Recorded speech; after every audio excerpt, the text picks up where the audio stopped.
그들이 예루살렘에 가까이 와서 감람산 근처 벳바게와 베다니에 이르렀을 때 예수께서 두 제자를 먼저 보내시며 말씀하셨다.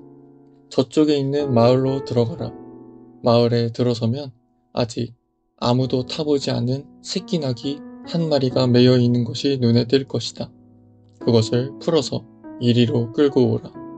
만일 누가 왜 그러느냐고 묻거든 우리 주님이 쓰시겠답니다 하고 말하라. 그러면 곧 보내줄 것이다. 두 제자가 마을 어귀에 가보니 과연 어린 나귀가 집 앞에 길가에 매여 있었다. 그래서 그것을 풀고 있는데 거기 서 있는 사람들이 그 나귀를 왜 풀어가는 거요? 하고 물었다. 제자들이 예수께서 일러주신 대로 말하자 그들이 허락하였다.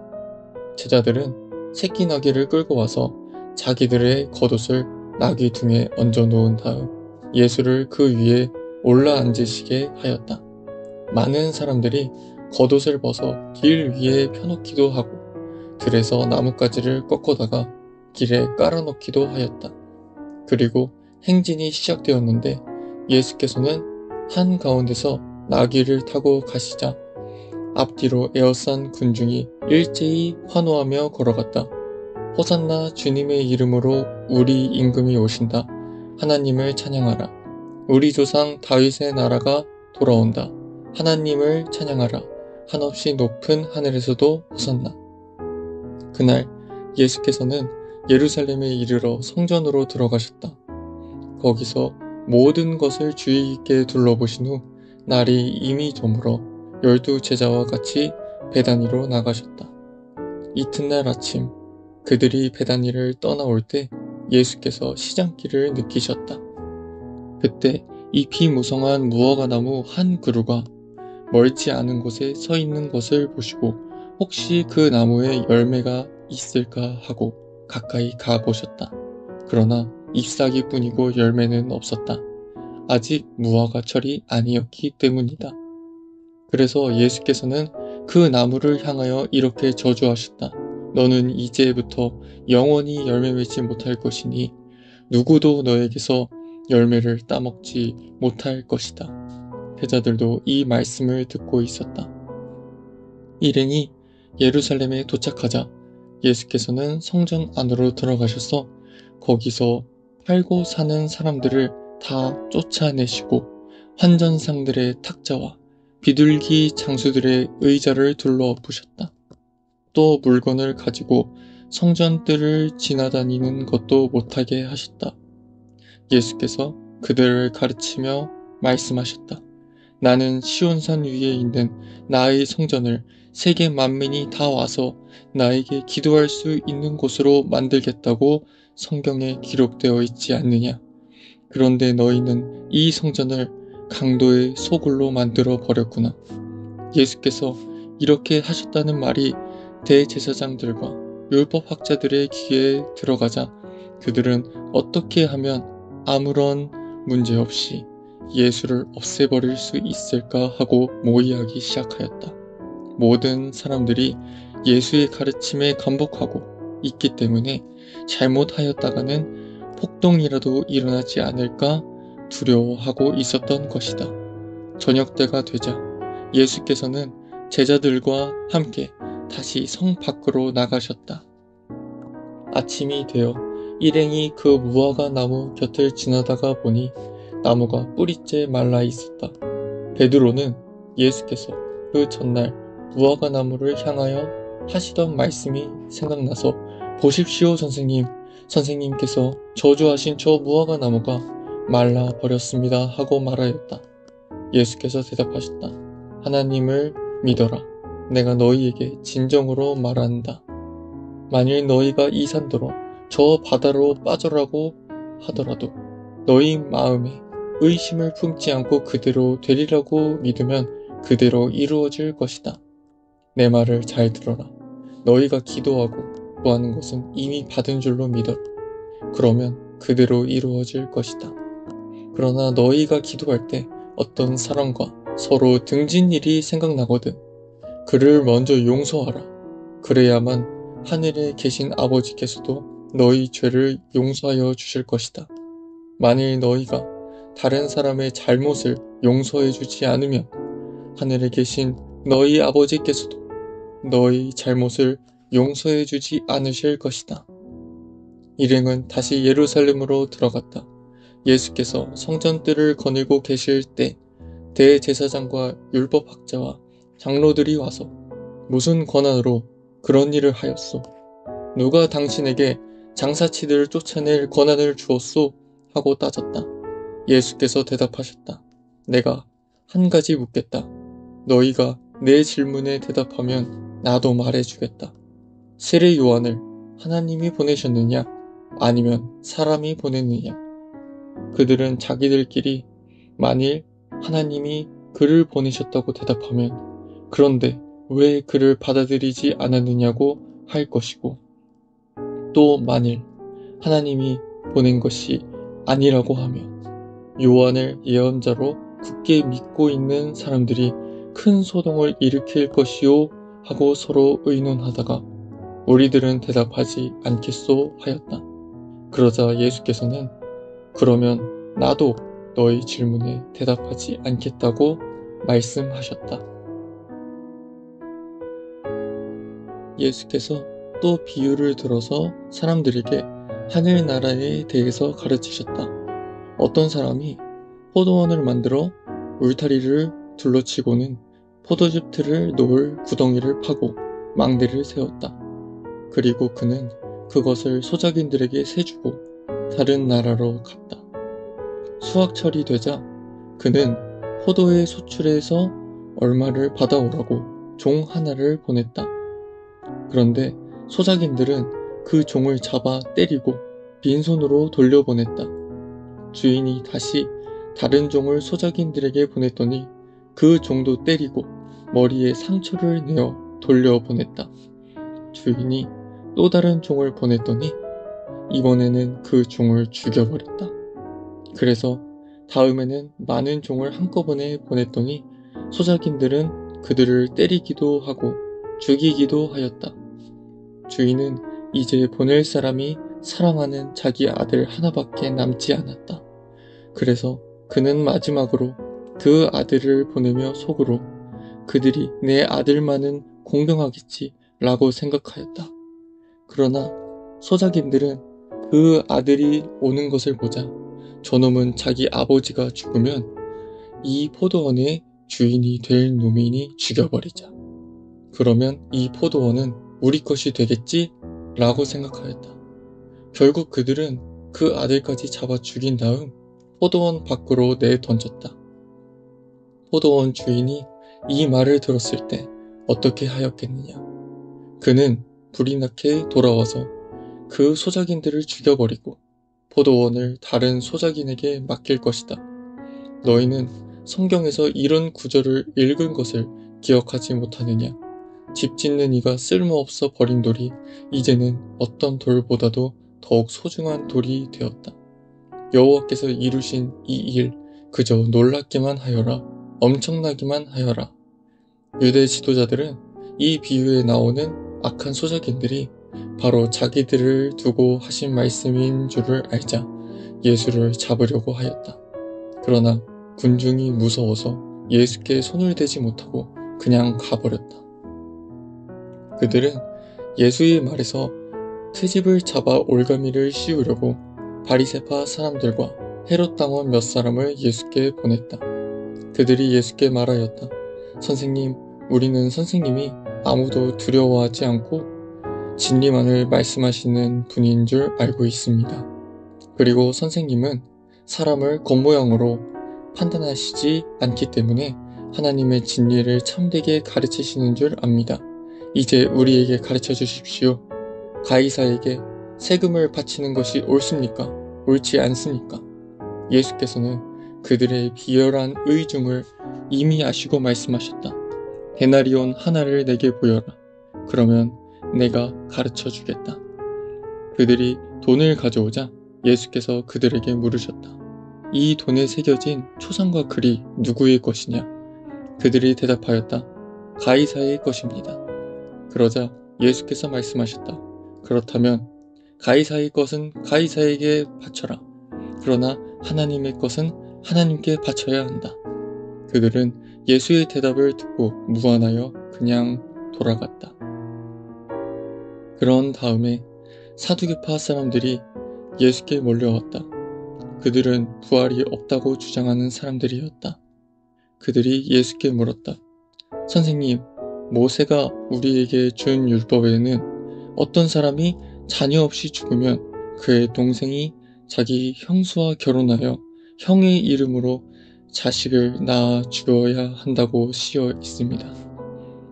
그런데 어느 7 형제가 있었습니다. 제일 맏형이 결혼하였으나 자식 없이 죽자 둘째 동생이 그 형수와 결혼하였습니다. 둘째 동생도 또한 자식 없이 죽자 그 다음 동생이 또 형수와 결혼하였습니다. 그러나 그 역시 자식 없이 죽었습니다.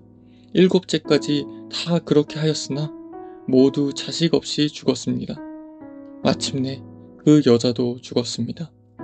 우리가 알고 싶은 것은 부활하면 그 여자는 누구의 아내가 되느냐 하는 것입니다.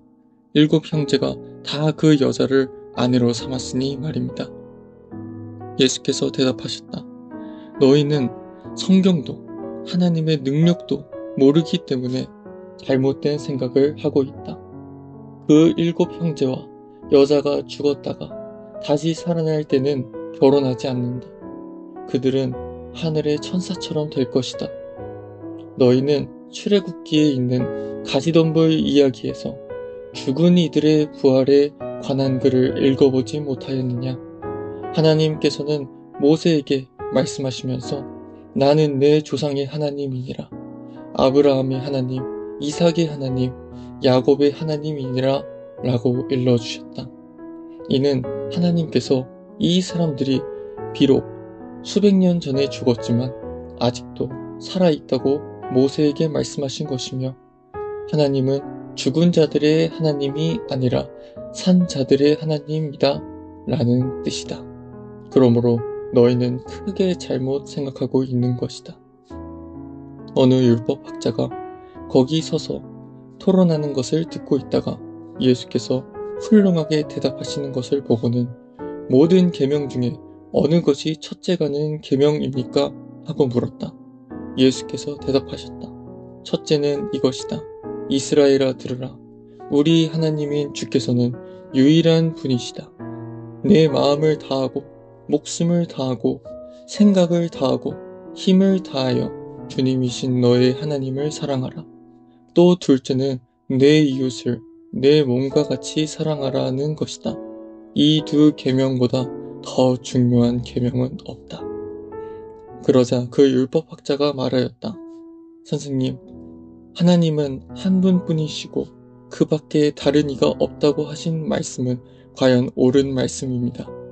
저는 마음을 다하고 지혜를 다하고 힘을 다하여 하나님을 사랑하는 것과 이웃을 자기 몸과 같이 사랑하는 것이 모든 번제물과 희생제물을 성전 제단에 바치는 것보다 훨씬 더 낫다고 생각합니다.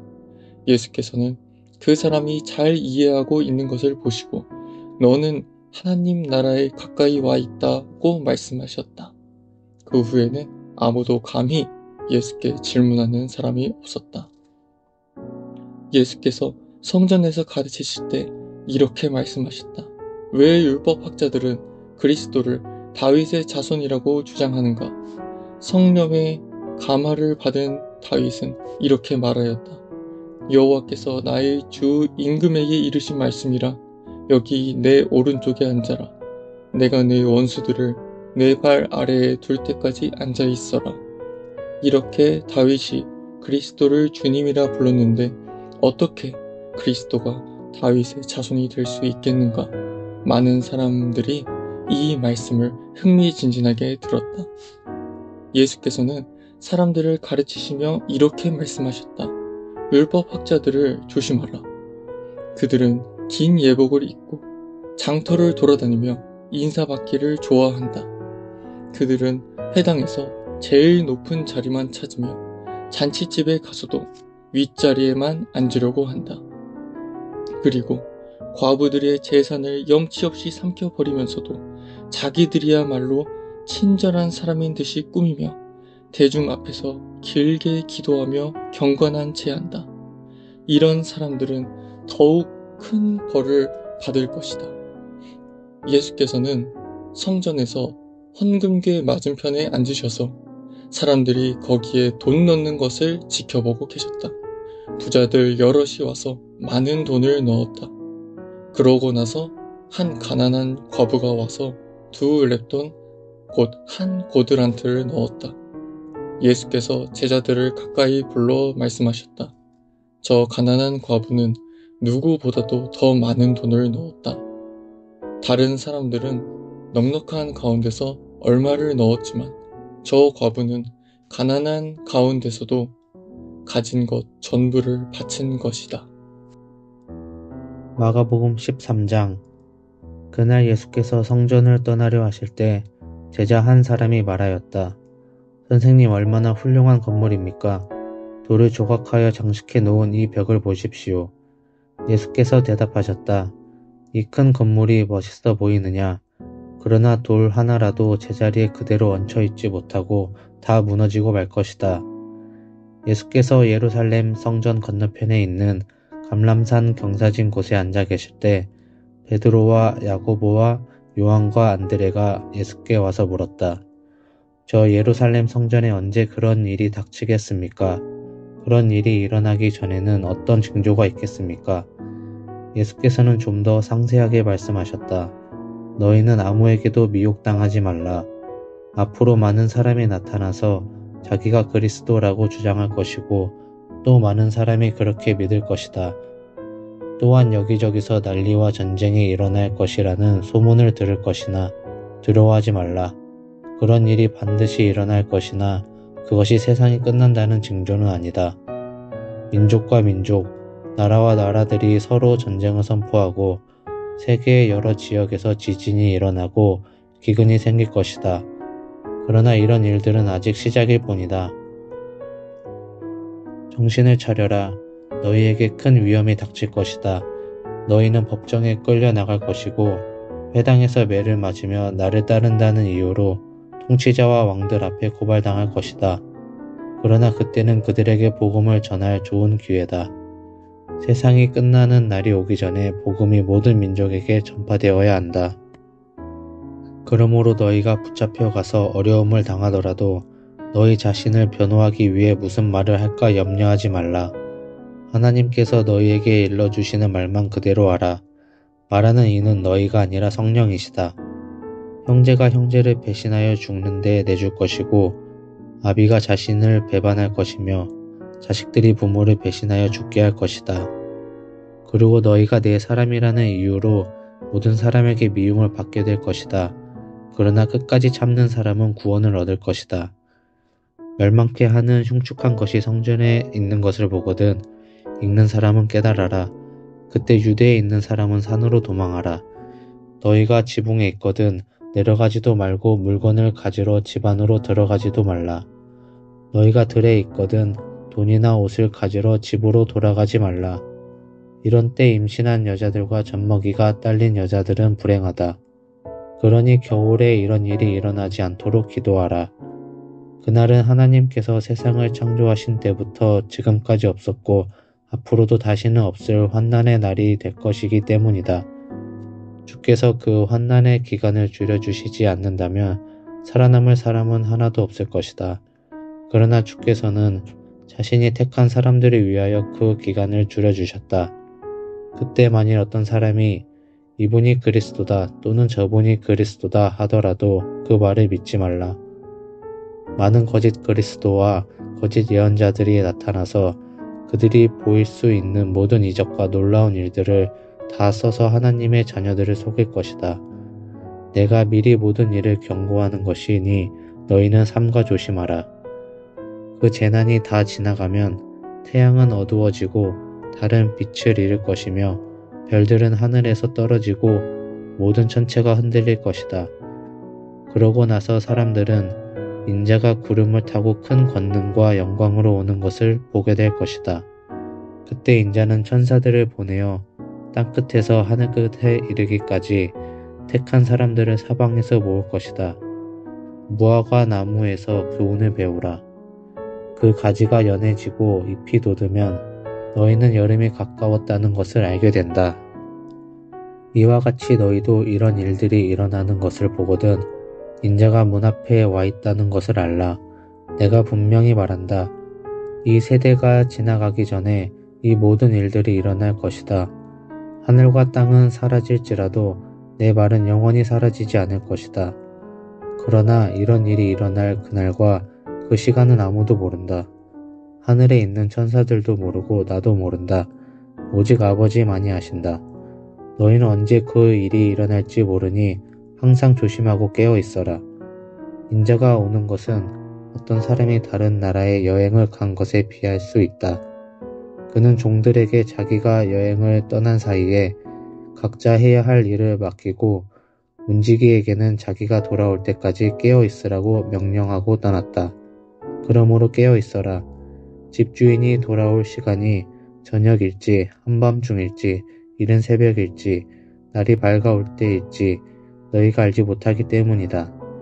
그가 갑자기 돌아왔을 때 너희가 잠자고 있는 것을 보게 않게 하라. 늘 깨어 있어라. 이것은 너희에게 주는 말인 동시에 모든 사람에게 주는 말이다. 마가복음 14장. 누룩 없는 떡을 먹는 무교절과 유월절 잔치가 시작되기 이틀 전이었다. 대제사장과 율법학자들은 예수를 잡아 죽일 기회를 찾으려고 모여 앉아 궁리하고 있었다. 그러나 여러 사람이 유월절 기간 중에 예수를 죽여서는 안 됩니다. 군중이 소동을 일으킬지도 모르니 이 기간만은 피합시다 하고 말하여 그 일은 잠시 뒤로 미루어졌다. 예수께서 베다니에 있는 나병 환자 시몬의 집에 계실 때였다. 예수께서 음식을 잡수시고 계셨는데 한 여자가 매우 값진 나드 향유가 든 옥합을 가지고 와서 그것을 꿰뚫어 예수의 머리에 부었다. 그러자 함께 식탁에 앉아있는 몇 사람들이 화를 버럭 내며 왜 향유를 그렇게 낭비하는가? 이 향유를 팔면 300데나리온은 받을 수 있으니 차라리 그것을 가난한 사람들에게 나누어 주는 것이 옳지 않은가 하고 나무랐다. 그러자 예수께서 말씀하셨다. 가만둬라. 이 여자가 내게 아름다운 일을 하였는데 왜 괴롭히느냐? 가난한 사람들은 언제나 너희 주변에 있으니 너희가 마음만 있으면 아무 때든 그들을 도와줄 수 있다. 그러나 나는 언제까지나 너희와 함께 있는 것이 아니다. 이 여자는 자기가 할 수 있는 일을 다하였다. 내 장례를 위하여 미리 내 몸에 향유를 부어준 것이다. 내가 분명히 말한다. 온 세상 어디서든지 복음이 전파되는 곳마다 이 여자가 한 일도 전해져서 사람들의 기억에 남게 되고 또한 높이 평가될 것이다. 그때 12제자 가운데 하나인 거른 유다가 대제사장들을 찾아가서 예수를 그들에게 넘겨주겠다고 말하였다. 그들은 유다의 말을 듣고 무척 기뻐하며 그에게 돈을 주겠다고 약속하였다. 그래서 유다는 예수를 넘겨줄 기회와 장소를 엿보기 시작하였다. 무교절 잔치의 첫날은 유월절 양을 잡는 날이었다. 그래서 제자들은 선생님께서 드실 유월절 음식을 저희가 어디다가 차려야 할까요? 하고 물었다. 예수께서 제자 2사람을 예루살렘으로 보내시며 말씀하셨다. 성 안에 들어가면 물동이를 들고 너희를 향해 걸어오는 사람을 만날 테니 그를 따라가라. 그리고 그 사람이 들어가는 집으로 가서 집주인에게 우리 선생님께서 제자들과 함께 유월절 음식을 먹을 빵이 준비되어 있는지 알아보라고 하십니다. 하고 말하라. 그러면 그가 이미 자리가 다 마련된 큰 다락방으로 너희를 안내할 것이다. 거기에다 준비해 놓아라. 2 제자가 성 안에 들어가 보니 예수께서 일러주신 대로 다 마련되어 있었다. 그들은 거기서 유월절 음식을 준비하였다. 저녁 때가 되자 예수께서 제자들과 함께 그 집으로 가셨다. 그들이 식탁에 둘러앉아 음식을 나누고 있을 때 예수께서 말씀하셨다. 내가 분명히 말한다. 지금 나와 함께 식사하고 있는 너희 가운데 한 사람이 나를 배신할 것이다. 그 순간 무거운 침묵이 감돌았다. 제자들은 근심스럽게 저마다 물었다. 설마 저는 아니겠지요? 예수께서 대답하셨다. 너희 12사람 중에 하나인데 지금 나와 함께 그릇에 손을 넣는 자가 바로 그 사람이다. 인자는 오래전에 예언자가 선포한 대로 죽음의 길을 가겠지만 인자를 배신한 그는 참으로 불행하다. 그는 차라리 세상에 태어나지 않았더라면 좋았을 것이다. 음식을 먹을 때 예수께서 떡을 들어 축복하시고 떼어 제자들에게 주시며 말씀하셨다. 받아 먹어라. 이것은 내 몸이다. 또 잔을 들어 하나님께 감사를 드리고 그 잔을 돌려가며 마시게 하신 뒤 제자들에게 말씀하셨다. 이것은 내 피 곧 모든 사람을 위하여 흘리는 계약의 피다. 나는 분명히 말한다. 하나님 나라에서 새 것을 마실 그날까지 나는 결코 포도 열매에서 난 것을 마시지 않을 것이다.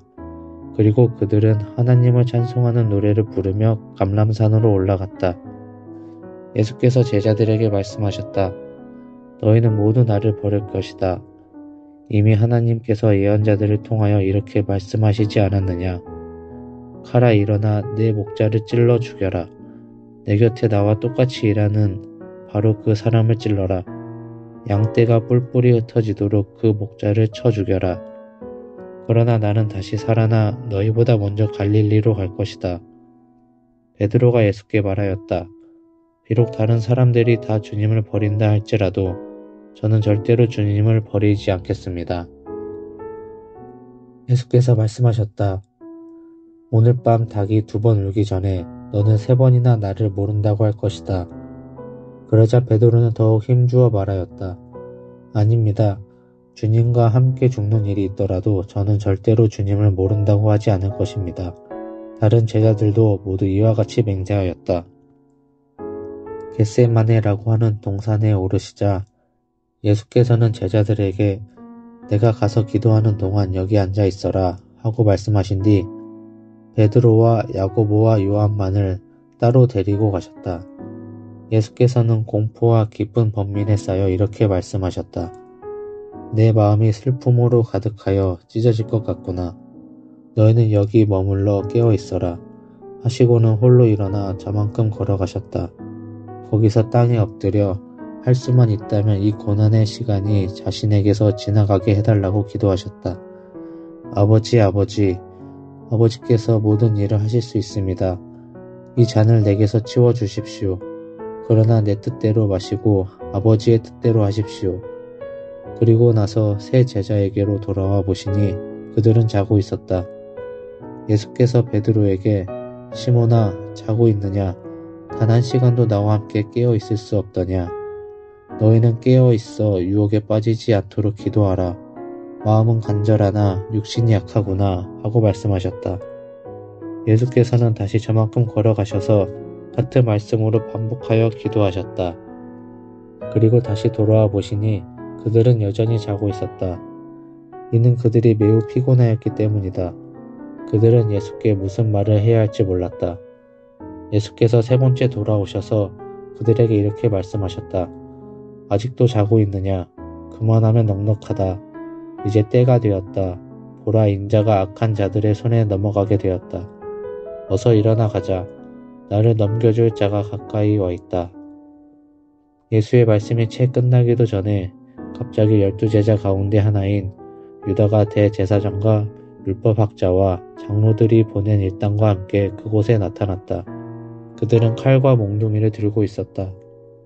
유다는 미리 그들에게 내가 입맞추는 사람이 바로 그 사람이니 실수 없이 그를 붙잡으시오 하고 말해 두었으므로 그곳에 당도하자 곧 예수께 다가가서 선생님 하고 소리치면서 다정하게 입을 맞추었다. 그러자 일당들은 재빨리 예수를 붙잡았다. 그때 예수 곁에 서 있던 사람 하나가 칼을 빼어 대제사장의 종의 귀를 베어버렸다. 예수께서 그들을 보시고 말씀하셨다. 이렇게 무장을 하고 나를 잡으러 오다니 내가 무슨 위험한 강도라도 된단 말이냐. 왜 너희는 내가 성전에서 날마다 가르칠 때는 잡지 않았느냐. 하지만 이런 일이 일어나는 것은 나에 대한 예언이 이루어지기 위한 것이다. 그러는 동안의 제자들은 모두 예수를 버리고 달아나 버렸다. 예수를 따르는 한 청년은 벗은 몸에 배에 혼이불을 두르고 있었는데 일당들이 그를 붙들려고 하자 배에 혼이불을 버리고 알몸으로 달아났다. 예수께서 대제사장의 집으로 끌려오시자 다른 대제사장과 율법학자와 장로들이 금방 모여들었다. 베드로도 멀찍이 뒤따라 대제사장의 집 안뜰까지 들어와 경비병들 틈에 웅크리고 앉아 불을 쬐고 있었다. 안에서는 대제사장들과 온 유대인 의회원들이 예수를 사형에 처하기에 충분한 증거를 찾으려고 애를 썼다. 그러나 헛수고였다. 많은 거짓 증인들이 나서서 떠들어댔으나 그들의 증언은 서로 엇갈렸다. 그 중에 어떤 사람들은 일어서서 이렇게 증언하였다. 우리는 그가 사람의 손으로 지은 이 성전을 헐고 사람의 손을 빌리지 않은 새 성전을 사흘 만에 짓겠다고 말하는 것을 들었습니다. 그러나 이 증언도 서로 맞지 않았다. 대제사장이 의회 앞에 나와서 예수께 물었다. 여러 증인이 내게 불리한 증언을 하고 있는데 할 말이 있으면 자신을 위해서 변호해보라. 예수께서는 아무 대답도 하지 않으셨다. 대제사장이 다시 물었다. 내가 하나님의 아들 그리스도냐? 예수께서 대답하셨다. 그렇다. 너희는 인자가 하나님의 오른편에 앉아 있는 것과 하늘 구름을 타고 오는 것을 볼 것이다. 그러자 대제사장이 자기 옷을 찢으며 더 이상 무슨 말이 필요하겠습니까? 하나님을 모독하는 저 사람의 말을 우리 모두가 직접 들었는데 또 다른 증인이 필요할까요? 여러분의 의견은 어떻습니까? 하고 묻자 그들은 만장일치로 사형 판결을 내렸다. 그들 가운데 몇 사람이 예수께 침을 뱉고 얼굴을 가린 후에 주먹으로 치면서 누가 너를 쳤는지 알아맞혀 보아라 하고 조롱하였다. 심지어는 경비병들까지도 예수를 손찌검하였다. 그동안 베드로는 뜰 아래쪽에 있었다. 그런데 대제사장의 집에서 일하는 여종 하나가 불을 쬐고 있는 베드로를 보고 당신은 나사렛 예수와 같이 다니던 사람이군요 하고 말하였다. 그러자 당황한 베드로는 도대체 무슨 말을 하는지 모르겠다고 부인하며 바깥들로 나가버렸다. 바로 그때 닭이 울었다. 그 여종은 다시 베드로가 거기 서 있는 것을 보고 곁에 있는 사람들에게 이 사람은 예수의 제자가 틀림없어요 하고 말하였다. 베드로는 다시 이를 부인하였다. 조금 뒤에 곁에 서 있는 사람들이 다시 베드로에게 말하였다. 당신도 갈릴리 사람이니 예수와 한패인 게 틀림없소 하고 말하자 베드로는 나는 당신들이 말하는 그 사람을 만난 적도 없소. 내 말이 거짓이라면 천벌이라도 받겠소 라고 맹세까지 하였다. 그때 곧 닭이 두 번째로 울었다. 베드로는 닭이 두 번 울기 전에 너는 세 번이나 나를 모른다고 할 것이다 라고 하신 예수의 말씀이 떠올라 슬피 울었다. 아침 일찍부터 대제사장과 장로와 율법학자들은 다음 일을 의논하려고 회의를 열었다. 그리고 그들 모두는 예수를 결박해서 로마 총독 빌라도에게 보내기로 결의하였다. 빌라도가 자기 앞에 끌려온 예수께 물었다. 내가 유대인의 왕이냐? 예수께서 대답하셨다. 그렇다. 네가 말한 대로다. 대제사장들이 예수를 고소하는 여러 가지 죄목을 일일이 나열하자 예수께서는 가만히 듣고만 계셨다. 그러자 빌라도가 예수께 물었다. 왜 아무 말도 하지 않고 있느냐? 너는 할 말이 하나도 없느냐? 도대체 이 모든 사람들이 이렇게 너를 고소하는 이유가 뭐란 말이냐? 그러나 예수께서는 아무 말씀도 하지 않으셨다. 빌라도는 이를 기이하게 생각하였다. 6월절이 되면 해마다 백성들이 원하는 죄수 하나를 총독이 석방해주는 관례가 있었다. 마침 그때 반란을 일으키다가 사람을 죽이고 감옥에 갇혀있는 폭도들 중에 바라바라는 사람이 있었다. 군중은 빌라도에게 몰려와서 전례대로 죄수 하나를 놓아달라고 요구하였다. 그러자 빌라도가 유대인의 왕이라는 사람을 놓아주면 어떻겠소? 당신들이 놓아주기를 바라는 사람이 바로 그 사람이 아니오 하고 물었다. 빌라도는 대제사장들이 예수를 시기한 나머지 뒤에서 이 사건을 조종하여 흉계를 꾸민 것이라는 점을 알고 있었기 때문에 그와 같이 말하였던 것이다. 그러나 대제사장들은 군중을 선동하여 예수 대신에 바라바를 놓아달라고 요구하게 하였다. 빌라도가 그들에게 물었다. 그렇다면 유대의 왕이라고 부르는 사람은 어떻게 하면 좋겠소? 그들은 소리를 질러댔다. 그는 십자가에 못 박아야 합니다. 빌라도가 이유가 뭐요? 그가 무슨 나쁜 일을 하였소? 하고 묻자 그들은 더욱 요란하게 떠들어대며 그를 십자가에 못 박아야 합니다. 하고 소리쳤다. 폭동이 일어날까봐 겁을 먹은 빌라도는 군중들의 기분을 맞추려고 바라바를 석방하였다. 그리고 예수를 채찍질한 후에 십자가에 못 박으라고 내주었다. 로마 군인들은 총독 관저의 뜰로 예수를 끌고 들어가서 온 부대를 집합시켰다. 그리고 예수께 자색 옷을 입히고 가시관을 엮어 머리에 씌운 뒤에 경례를 하면서 유대인의 왕 만세하고 외쳤다. 또 갈대로 예수의 머리를 치고 침을 뱉는가 하면 무릎을 꿇어 경배하였다. 이렇게 실컷 희롱을 한 후에 자색 옷을 벗기고 다시 예수의 옷을 입혀서 십자가에 못 박으려고 끌고 나갔다. 마침 그때 구레네 사람 시몬이 시골에서 올라와 그곳을 지나가게 되었는데 그들은 그를 붙들어 억지로 예수의 십자가를 지고 가게 하였다. 시몬은 알렉산더와 루포의 아버지였다. 그들은 예수를 끌고 골고다라는 곳으로 갔다. 골고다는 해골의 언덕이라는 뜻이다. 그들이 모략을 탄 포도주를 드렸으나 예수께서는 거절하셨다. 마침내 그들은 예수를 십자가에 못 박았다.